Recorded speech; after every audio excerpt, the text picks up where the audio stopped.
انا هجيلك كل يوم نذاكر مع بعض، واللي انت مش فاهمه انا هشرحه لك. وما تزعلش من اللي حصل لك في الامتحان اللي فات، ما تزعلش.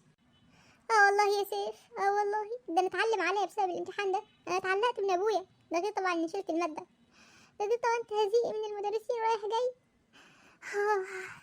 هعمل ايه؟ نصيب. لا غش ايه، خلاص بقى دي ايام وراحت عليها.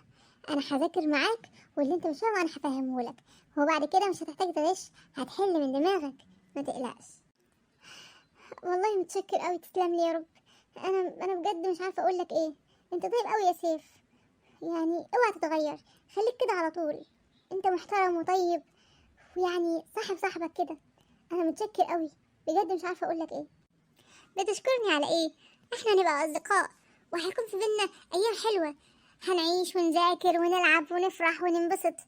الموضوع يعني مش هيكون مذاكره بس، وفي نفس الوقت هنساعد بعض ننجح. دي ما فيهاش حاجه، يعني المفروض نتشارك. ايه ده؟ سيف واقف مع احمد؟ ايه اللي جاب الشامي على المغربي؟ غريبه دي، اما اروح اتريق على سيف شويه. حلو القفا. ليه كده بس يا بس؟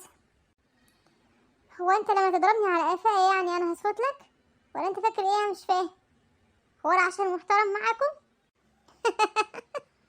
انت يا ابني متقدرش تقف قدامي تعمل اي حاجه اصلا. انت نسيت نفسك ولا ايه؟